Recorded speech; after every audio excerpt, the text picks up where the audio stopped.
பார்த்தாலும் கூட செயின் பறிப்பு, அவர்கள் மேல தாக்குதல், இப்படி இதையெல்லாம் மூடி மறைப்பதற்காக, தன்னுடைய ஆட்சியினுடைய தோல்வியை மறைப்பதற்காக இந்த 5000 ரூபாய் என்ற அந்த நாடகத்தை ஆட்சி முடிய நேரத்தில் நடத்தி. அவர் என்ன ஆட்சிக்கு வர்றப்ப சொன்னார், 2021 சொன்னார், நான் வந்து ஆட்சிக்கு வந்தா மாசம் 1000 ரூபாய் கொடுப்பேன்ட்டு சொன்னார். ஆனா 3 வருஷம் அதை பத்தி எந்த ஒரு கவலையும் இல்லை. 3 வருஷமா அதை பத்தி யோசிக்கவும் இல்லை. ஆட்சி முடிகிற நேரத்தில் நான் வந்து 1000 ரூபாய் கொடுக்கறேன்ட்டு, அதுவும் இப்போ தேர்தலை மையமா வச்சு முன்கூட்டியே நான் கொடுக்கறேன்ற ஒரு மிகப்பெரிய ஒரு போலியான நாடகத்தை நடத்தியிருக்கிறார். இது எப்படின்னா யாருன்னா தடுக்க முடியும்? கவர்மெண்ட் அவங்க கிட்ட இருக்குது, அவங்க அக்கௌண்ட்ல பணம் போட போறாங்க, யாரு போய் தடுக்க முடியும்? ஒரு ஸ்டாலின் வந்து இன்னைக்கு ஒரு பொய்ய வந்து திரும்ப திரும்ப சொன்னா அது உண்மையாயிருன்ற மாதிரி நினைக்கிறார். ஒரு முதலமைச்சருக்கு இது அழகு இல்லை. யார் அவர் வந்து சொல்ல முடியுமா, நான் யாராவது இதை வந்து தடுக்க நினைச்சாங்கன்ட்டு ஆதாரம் இருக்கிறதா? ஏற்கனவே அந்த விபி ஜி பத்தி சொன்னார். நான் அவர்கிட்ட கேட்டேன், வாங்க நேரடியாக விவாதம் செய்யலாம், இதுல யாருக்கு பாதிப்புன்ட்டு. அதை பத்தி அவன் வாயை திறக்கல. நாங்க 125 நாள் வேலை வாய்ப்பு கொடுத்தோம், அதை பத்தி வாயை திறக்கல. இப்போ யாருமே சொல்லாத ஒன்ன தேர்தலுக்காக நம்மளுடைய சகோதரிகள் இன்னைக்கு அவங்க மேல கோபத்தில் இருக்காங்க. திமுக மேல கோபத்தில், எப்பயுமே தமிழ்நாட்டினுடைய சகோதரிகள் திமுக மேல மிகப்பெரிய ஒரு கோபத்தில் இருக்கிறவங்க. திமுகவுக்கு அவங்க எப்பயுமே வாக்குகளை கொடுக்க மாட்டாங்க.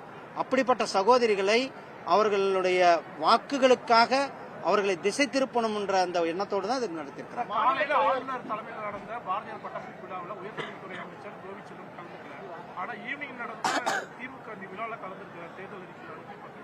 இது தொடர்ந்து திமுகவுக்கு இது ஒன்றும் புதுசல்ல.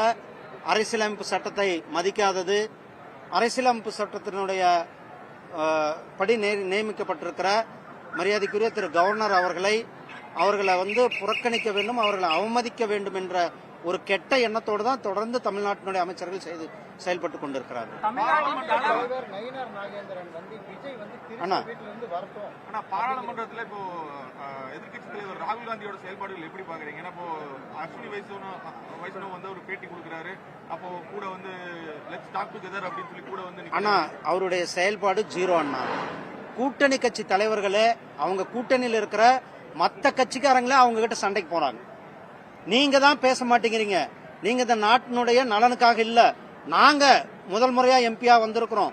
சின்ன சின்ன கட்சிங்க, 1-2 எம்பிக்கள் வச்சிருக்கிற கட்சிக்காரங்க, எங்களுக்கு பேச வாய்ப்பு கொடுங்க, நாங்க போய் பொதுமக்கள்கிட்ட நாங்க நிக்க வேண்டும், எங்களுக்கான வாய்ப்புகளை நீங்க மறுக்கிறீங்கன்ட்டு காங்கிரஸ் கட்சி மேல மற்ற கட்சிகளை அவங்க வந்து கோபமா அங்க பாராளுமன்றத்தில் செயல்பட்டு கொண்டிருக்கிறார்கள். ராகுல் காந்தி புதிய பாராளுமன்ற உறுப்பினர்களுக்கு வாய்ப்புகளை மறுப்பதோடு மட்டுமல்லாமல் அவர்களுடைய கோபத்துக்கும் ஆளாயிருக்கிறார்.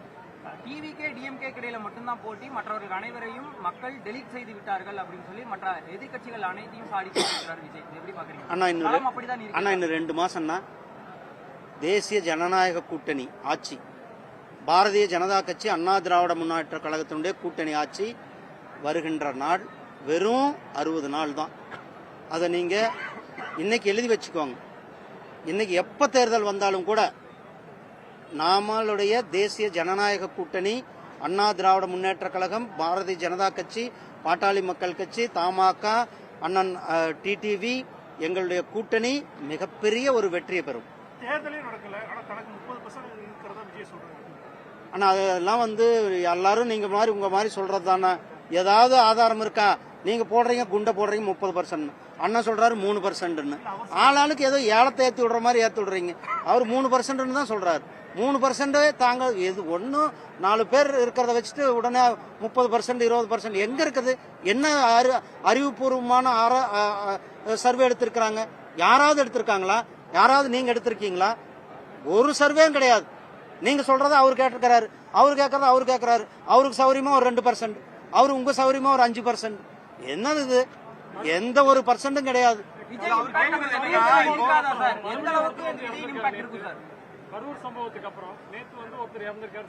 ஆனா அவங்க எல்லாம் அதுக்கு அந்த கட்சி அவங்க கவனம் கொடுக்கணும். நாங்க பாருங்க, எங்களுடைய கட்சி, எங்களுடைய கூட்டங்கள், எங்களுடைய பிரதமர் வரும்போது கிட்டத்தட்ட 5 லட்சம் பேர் வந்தாங்க. கிட்டத்தட்ட 5 லட்சம் பேர்.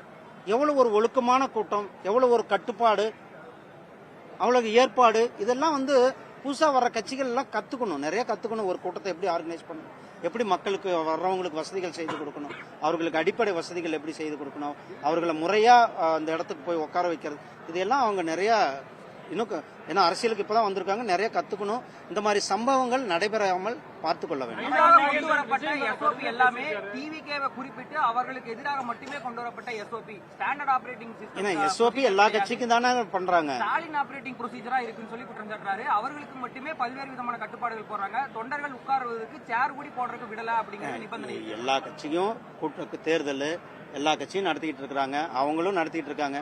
சும்மா ஏதோ குற்றம் சொல்லணுன்றதா சொல்லிட்டு இருக்காங்க. ஆனா இருங்கண்ணா, அவங்க எல்லாம் ஒரு நிமிஷம் இருங்கண்ணா, அவங்க எல்லாம் இன்னும் நிறைய சொல்ல இருக்கிறாங்க. ஆனா ஒரு நிமிஷம் அந்த தவிர்ப்பதற்கான காரணம் சார் அந்த ஒரு கேள்வி. ஏன்னா வர்றேண்ணா, மத்தவங்க எல்லாம் சொல்லுங்கண்ணா. இப்போ இந்த தலைமை அதாவது வந்து இன்னைக்கு இருக்கிற அரசியல் கட்சி தலைமைகள் வந்து தனியா கட்சி ஆரம்பிச்சு 1% ஓட்டு வாங்க முடியுமா அப்படின்ற மாதிரி கேள்வி எழுப்பி இருக்காரு. நான் தானே சொன்னேன், விஜய்க்கு முதல்ல 1% ஓட்டு வாங்குவாரான்றது பாருங்கன்ற. நான் அவர் சகோதரர் சொன்னார்ல, ஏதோ இஷ்டத்துக்கு நீங்க ஏழம் வைக்கிற மாதிரி நான் இத்தனை பர்சன்ட் அப்படி இல்ல. யாராவது அறிவுபூர்வமா அறிவியல் ரீதியா சயின்டிபிக்கா சர்வே எடுத்து இத்தனை பர்சன்டேஜ் சொல்லியிருக்காங்களா? யாரு கூட சொன்னதில்லை. தேர்தல் வந்தா தான் தெரியும் மக்கள் எந்த அளவுக்கு ஓட்டு போடுறாங்க. நம்மளுடைய மக்கள், தமிழ்நாட்டினுடைய மக்கள் ரொம்ப தெளிவானவங்க, அவங்க விஷயம் தெரிஞ்சவங்க. வளர்ச்சியை யார் கொடுக்க முடியும்? ஏற்கனவே பிரதமர் அவர்கள் வளர்ச்சியை கொடுத்து கொண்டிருக்கிறார்கள், நாடு முன்னேறி கொண்டிருக்கிறது. அந்த முன்னேற்றத்தை யார் கொடுக்க முடியும்? தேசிய ஜனநாயக கூட்டணி தான் கொடுக்க முடியும்னு நினைக்கிறாங்க. அது கொடுப்பாங்க. நன்றி, வணக்கம்.